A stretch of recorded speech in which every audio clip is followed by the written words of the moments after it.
America को एक और बड़ा झटका। इराक में अमेरिकी वायुसेना का KC-135 प्लेन क्रैश हुआ। इस घटना में प्लेन में सवार 4 अमेरिकी सैनिकों की मौत हुई। यानी ईरान और ईरान के लोगों का मैसेज क्लियर है कि ईरान मर जाने को तैयार है, लेकिन ट्रंप के सामने झुकने को तैयार नहीं है।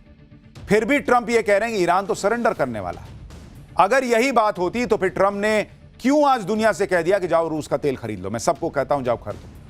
जिस रूस के तेल के लिए ट्रंप दुनिया से लड़ गए कि रूस का तेल ना खरीदो, आज ईरान युद्ध ने ट्रंप के सामने ऐसी नौबत ला दी जिसमें ट्रंप खुद कह रहे हैं कि जाओ रूस का तेल खरीद लो जितना खरीदना है। आप देखिए कि अमेरिका ने रूस से कच्चा तेल खरीदने में छूट दे दी है। यह छूट उन सभी देशों के लिए है जो रूस से कच्चा तेल खरीदना चाहते हैं। इसके तहत समुद्र में जो रशियन ऑयल जहाजों पर लदा है उसे खरीदा जा सकता है। रूस से तेल खरीद पर 11 अप्रैल तक छूट लागू रहेगी। अब अगर ट्रंप दावा कर रहे हैं कि ईरान को वो हरा चुके, तो रूस के कच्चे तेल पे छूट क्यों दिए भाई ईरान को हरा दिए, ईरान अब न तब सरेंडर करने वाला है, तो स्ट्रेट ऑफ हॉर्मुज तो आप कभी भी खुलवा लोगे। स्ट्रेट ऑफ हॉर्मुज खुल जाएगा, तेल की कीमत कम हो जाएगी। तो क्यों दुनिया से कह रहे हो जाओ रूस का तेल खरीदो, जो दुनिया से कह रहे थे कि मत खरीदना। अमेरिका का, ट्रंप का रूस का तेल खरीदने की इजाजत देना बता रहा है कि यह युद्ध अभी खत्म नहीं होने वाला। इसी रशियन क्रूड ऑयल को लेकर ट्रंप ने कितना बवाल किया था बॉस। रूस से तेल खरीदने वाले भारत पर आरोप लगा दिया था कि भारत रूस से तेल खरीद के यूक्रेन युद्ध को स्पॉन्सर कर रहा है। अब रशियन क्रूड ऑयल पर प्रतिबंध हटाकर ट्रंप किसका युद्ध स्पॉन्सर कर रहे हैं? ट्रंप ने तो रूस का उल्टा जबरदस्त फायदा करा दिया बॉस। आप देखिए, इतना हाहाकार मचा है तो रूस से तेल खरीदने के लिए जो है वो लोग लाइन में लगे हुए हैं और रूस पे पैसा बरस रहा है। ईरान युद्ध के बाद अगर आप देखेंगे, रूस का फायदा देखिए कितना ज्यादा हो गया ट्रंप के इस सनक की वजह से। पिछले 14 दिन में अगर आप देखेंगे, रूस की जो कमाई हुई है वो हुई है 63,600 करोड़ की कमाई हुई है रूस को, सिर्फ तेल बेच के बॉस। और इसके अलावा तेल के दाम बढ़ने से रूस का फायदा 1400 करोड़ पर डे का हो रहा है, पर डे। अब आप सोचिए, तो डोनाल्ड ट्रंप को पता ही नहीं है भाई करना क्या है, ये वाला हिसाब लग रहा है। ट्रंप को ईरान युद्ध से कुछ भी हासिल नहीं हो रहा, उल्टे वो अपने दुश्मन रूस और चीन का फायदा करा रहे हैं। लेकिन ट्रंप चाहकर भी ईरान युद्ध से निकल नहीं पा रहे। भले ही उनके दुश्मनों को फायदा हो रहा है, भले ही उनका खुद का नुकसान हो रहा है। ईरान युद्ध में अमेरिका को एक और बड़ा झटका लगा। इराक में अमेरिकी वायुसेना का KC-135 प्लेन क्रैश हो गया। इस घटना में प्लेन में सवार 4 अमेरिकी सैनिकों की मौत हो गई। अब तक इस युद्ध में अमेरिका के 10 सैनिक मारे जा चुके हैं। ईरान का समर्थन करने वाले इराक रेजिस्टेंस फ्रंट के लड़ाकों ने अमेरिकी विमान को मार गिराने का दावा किया है। हालांकि अमेरिकी सेना ने इसे एक हादसा बताया है। अमेरिकी सेना का KC-135 बोइंग कंपनी का बनाया रिफ्यूलिंग प्लेन है, जो वॉर जोन में उड़ रहे फाइटर जेट्स और दूसरे एयरक्राफ्ट्स में हवा में ही फ्यूल भरता है। इसलिए लंबी दूरी के मिशन के लिए KC-135 को काफी अहम माना जाता है। वैसे तो इस प्लेन में 37 सैनिक बैठ सकते हैं, लेकिन आमतौर पर इस प्लेन में 3 क्रू मेंबर रहते हैं, एक पायलट, एक को पायलट और एक क्रू मेंबर एयरक्राफ्ट्स में फ्यूल भरने के लिए। इसमें इस्तेमाल होने वाले बूम को ऑपरेट करता है। यह प्लेन एक बार में 90,000 लीटर फ्यूल लेकर उड़ान भर सकता है। KC-135 पिछले 70 सालों से अमेरिकी वायुसेना में ऑपरेशनल है। KC-135 वेस्ट ईरान के साथ युद्ध शुरू होने के बाद गिरने वाला अमेरिका का चौथा प्लेन बन गया है। इससे पहले कुवैत में अमेरिका के 3 F-15 फाइटर जेट गिर चुके हैं। अमेरिका के प्लेन गिर रहे हैं, उसे नुकसान हो रहा है। अब डोनाल्ड ट्रंप दुनिया को नहीं बता रहे कि 4 गिर गए, 5 गिर गए, 10 गिर गए, 11 गिर गए। भारत पाक युद्ध का तो बड़ा बताते थे भाई साहब। आप हर दिन बढ़ा के बताते थे कि नहीं 6, न 8, न 4, न 10, न 15। आप बताइए अपने कितने गिर गए। ट्रंप तो अपनी ही दुनिया में है। इसी बीच ईरान ने एक और बड़ा दावा कर दिया। ईरान ने कहा है कि उसने ओमान सागर के पास तैनात अमेरिकी वॉरशिप USS अब्राहम लिंकन को मिसाइल और ड्रोन के हमले से बड़ा नुकसान पहुंचाया।